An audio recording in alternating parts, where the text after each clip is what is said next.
aujourd'hui ces assises de l'attractivité. Nous avons débattu de la place pour l'industrie dans une métropole mondiale, des talents, la France qui est unie. On a écouté tout à l'heure Marie-Cécile Tardieu de Business France. C'est bon, on est prêt pour accueillir tous les rapatriés du Brexit?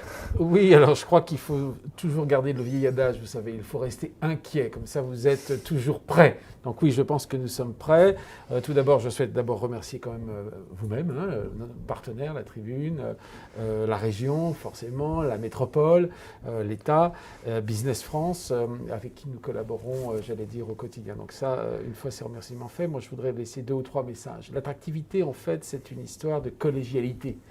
Vous voyez bien, cette matinée ce matin a été remarquable. Je remercie également Monsieur Boulard, mon ami maire du 17e de la métropole, qui a très bien compris qu'en fait, il fallait vraiment chasser en meute. Et je pense que notre succès aujourd'hui en Île-de-France, c'est en fait de voir la capacité de Choose Paris Région à avoir en fait coordonné tout ça, à avoir mis en place, si vous voulez, une dynamique qui permet aujourd'hui de rendre responsable tout le monde. L'attractivité, c'est l'affaire de vous et moi. Vous êtes journaliste, on est homme d'affaires, on est universitaire, on est patron d'hôpital, on est chef d'entreprise. Si vous voulez, quand on part à l'étranger, on est un ambassadeur de l'attractivité. Et là, on a réussi quelques, quand même, j'allais dire, projets formidables cette année. Malgré, si vous voulez, une situation très difficile en matière de communication, c'est cette affaire de site clé en main, dans lequel on peut attirer des investisseurs, mais c'est également le développement d'entreprises internationales comme Risoayama qui sont venues créer des centres européens de production. Une entreprise japonaise, rappelons-le, qui va produire des milliers de masques Absolument. tous les jours en Seine-et-Marne. C'est également le plan de relance du gouvernement qui met plusieurs milliards sur la table et le plan de relance de la région qui l'accompagne avec 1,3 milliard, qui permet également de montrer que l'attractivité est une affaire de communauté. Mais c'est également le tissu, si vous voulez, français, puisque nous sommes, moi j'aime beaucoup comparer l'attractivité, si vous voulez, comme un train. Le train, la locomotive, c'est l'Île-de-France, mais c'est un train qui a des wagons première classe. Il ne faut pas oublier les wagons régionaux non plus. Qui sont la région. Et tout ça, si vous voulez, travaille ensemble. Donc moi, ce que je voudrais laisser comme message à tous vos auditeurs, et je crois qu'on a un très grand succès aujourd'hui, il y a plus de 25 000 vues ou participants sur les réseaux, donc je suis très content de leur adresser ce message. En fait, l'attractivité en Île-de-France, c'est pour demain la source d'emplois pérennes. Mais ce qui est important aussi, si vous voulez, c'est attirer les investisseurs étrangers, mais attirer des communautés internationales. Parce que là où Londres était extrêmement fort, c'est qu'ils avaient cette dimension très internationale de la métropole de Londres. Il nous faut, nous, aujourd'hui, en région Île-de-France, proposer également, le faire savoir, parce que nous sommes déjà une communauté internationale, mais surtout être capable de montrer que vous avez des talents, mais des talents divers. Et ces talents divers, c'est les universitaires, mais c'est aussi la formation. La région Île-de-France, sous l'impulsion de Mme Pécresse, lance des programmes de formation adaptés aux métiers en tension. C'est tout ça l'attractivité, c'est un ensemble de C'est plus un gros mot, parce qu'on a tendance que c'est un débat d'experts. C'est plus un gros mot. Vous savez, il y a beaucoup de gros mots qui ont disparu. La finance n'est plus un gros mot depuis que nous avons repris la région. Oui. Je pense que nous sommes, et nous l'avons démontré, et Mme Alexandra Dublanche, à qui je vais laisser la parole, est une personnalité très pro-business. La présidente est pro-business. Je suis pro-business, mais le gouvernement aussi est pro-business. Et on a entendu le discours de M. Riester tout à l'heure, ministre, on a entendu aussi le discours de Mme Tardieu, on a entendu le discours de tous vos intervenants. Les gens sont conscients qu'aujourd'hui, la concurrence en Europe est forte. Nous sommes en concurrence avec Milan, nous sommes en concurrence avec Madrid, avec Dublin, et tout ceci, il faut bien s'en imprégner de manière à ce qu'on soit plus fort en étant plus solidaire. Et on est bon, on est prêt. Mais moi, je crois qu'on est surtout très bon parce qu'on est maintenant enfin capable de dire pourquoi c'est intéressant de venir ici. Parce qu'il y a à la fois des réformes fiscales qui ont été faites, on est à la fois une région très verte, je rappelle la COP régionale, 50% du territoire est quand même agricole, 75% du territoire est rural, et on a toujours l'impression, c'est pas parce que Paris est un peu dense et un peu mal géré, parce que trop bétonné, la région Île-de-France, elle, offre des espaces de respiration, des terrains, si vous voulez, d'accueil. J'en ai parlé à la fois pour les industries, mais à la fois pour les habitants. On a aussi un grand nombre de millions de mètres carrés disponibles en termes de bureaux. Tout ça, c'est en fait l'ensemble, c'est le concert. Hein. Nous sommes chefs d'orchestre. Vous vendez à la fois le cadre de vie personnel et le cadre de vie professionnel. En fait. Absolument. Nous ne pouvons plus aujourd'hui imaginer une seule seconde que des entreprises high-tech pourraient recruter des cadres qui soient des cadres qui ne seraient pas sensibles au niveau de vie, bien sûr, mais à la qualité de vie surtout. Ils veulent pouvoir avoir des enfants avec des écoles à proximité, des parcs pour se balader ou pour faire des footings. Enfin, on a aujourd'hui une conception, si vous voulez, du déplacement qui n'est pas du tout l'expatriation d'il y a 40 ans. Aujourd'hui, quand vous expatriez des cadres supérieurs, mais même des employés, il faut que la combinaison de ce qu'ils vont trouver sur place, l'ancienneté internationale, la qualité de vie, la qualité du business, la qualité des entreprises, les infrastructures, l'enseignement, les soins, tout ça soit un peu coordonné et on fait la différence avec ça. Et Saclay, par exemple, qui a été reconnu par le classement de Shanghai, est-ce que ça a accéléré un peu Bien sûr. Alors tout ce qui, en fait, si vous voulez, propulse un peu dans les médias des organisations telles que le plateau de Saclay, avec l'université, avec l'ensemble de l'écosystème innovant qui se trouve au plateau de Saclay, démontre bien que souvent, ça n'est pas connu. Et en fait, je pense que là où Choose Paris Région a encore beaucoup de travail à faire et l'accomplit avec beaucoup, et je remercie d'ailleurs au passage le directeur Lionel Grotto qui fait un travail extraordinaire et ses équipes, c'est en fait de faire connaître aujourd'hui, si vous voulez, le handicap peut-être majeur de l'Île-de-France, c'est encore penser que Paris, c'est la Tour Eiffel avec les amours et la qualité de vie. Ça l'est bien sûr. Ça me fait penser à Didier Kling, le président de la Chambre de commerce et d'industrie Paris-Île-de-France, qui m'avait dit une fois, il faut qu'on arrive à vendre l'image romantique, la Tour Eiffel, le Pont Neuf, et en même temps le bureau. Montrer qu'on sait jouer sur jouer nos deux jambes. Je vais laisser à mes amis du tourisme de leur laisser vendre la Tour Eiffel et le Pont Neuf. Je pense qu'ils y arrivent pas mal. Et puis, pour être très honnête avec vous, ça se vend plutôt facilement tout seul. Là où nous avons plutôt un peu de complexité, c'est de montrer que Paris, c'est l'Île-de-France surtout, bien sûr, c'est une métropole internationale avec des milliers de talents, avec des chercheurs, des universitaires, des soins, une communauté innovante. Moi, je suis très, très favorable à l'innovation. Je suis très favorable, bien sûr, au Charles de Gaulle Express, qui a mauvaise presse en ce moment. Qui a mauvaise presse, mais mon rôle en tant que patron d'attractivité, c'est d'être, si vous voulez, sûr qu'on entende que beaucoup d'élus, même si j'entends bien les maires sur le RERB qui voudraient avoir plus de moyens, je ne conteste pas du tout leur choix et leur combat. Mais en tant que patron d'attractivité, moi j'appelle de mes voeux le Roissy Express, parce que toutes les métropoles que je connais, dans lesquelles je vais visiter le monde des affaires, toutes ont des liens rapides entre le centre-ville et leur aéroport.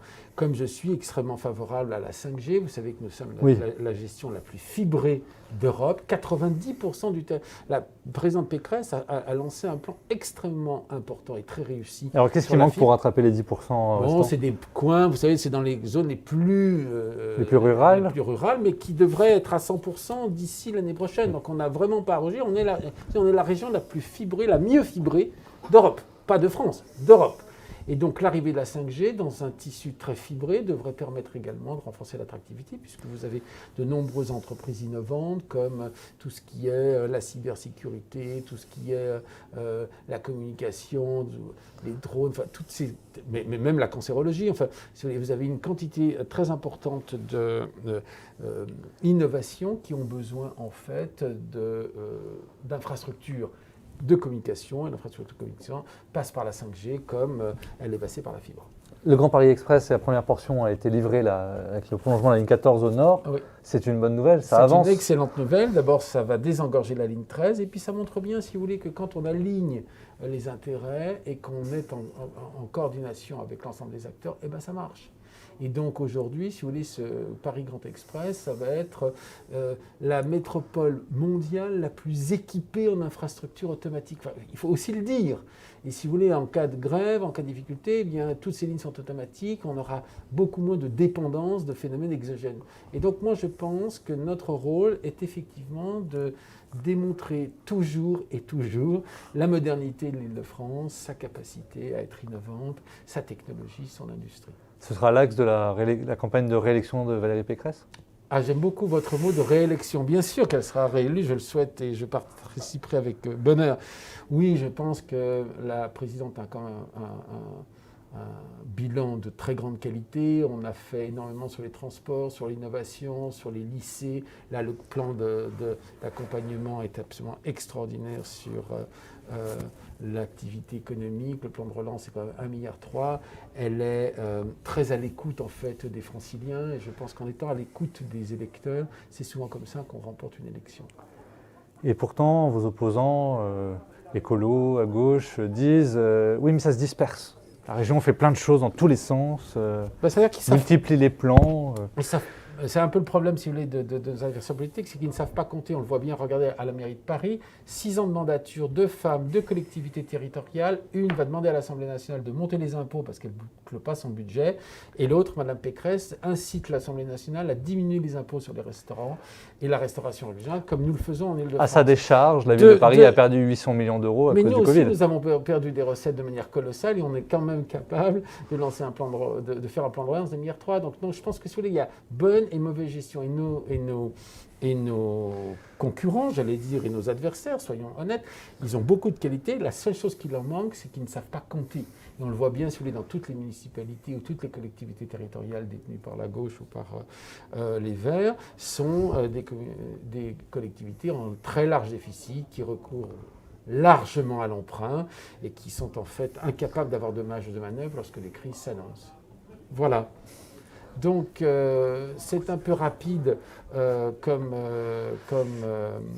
débat. Je voudrais en profiter, puisque j'ai manifestement 2 minutes, je crois que Mme Dublanche devrait intervenir derrière, pour rappeler aussi l'excellence de l'industrie du film en Île-de-France. Je pense que ça n'a pas été beaucoup Non, on ne l'a pas abordé depuis ce matin. C'est assez intéressant puisque la région Île-de-France, dans le cadre du schéma directeur, a demandé à Choose Paris Région de s'occuper de toute l'attractivité et nous avons récupéré la commission du film qui, je rappelle, c'est l'industrie du film, c'est les tournages, ça n'est pas la culture cinématographique. La culture est sinistrée en ce moment et oui, tout le monde et le puis sait. ça n'est pas mon domaine, hein, je suis dans l'économie, mais l'industrie du film est considérée comme une activité industrielle. Je rappelle que c'est 150 000 emplois en Île-de-France et nous avons là intégré la commission du film il y a maintenant 2 ans et nous avons la possibilité aujourd'hui de lancer comme image internationale, non seulement nous sommes du business high-tech, nous sommes du business de communication, nous sommes du business de médecine, nous sommes du business de l'industrie automobile aéronautique,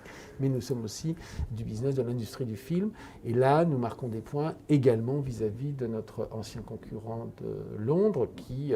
Pourquoi justement? Pourquoi plus Paris que Londres? Pourquoi ils se tournent davantage vers notre région? Alors, on est dans le cadre aujourd'hui, moi je pense, du Brexit quand même, qui joue beaucoup. Mais pour le lien est moins évident.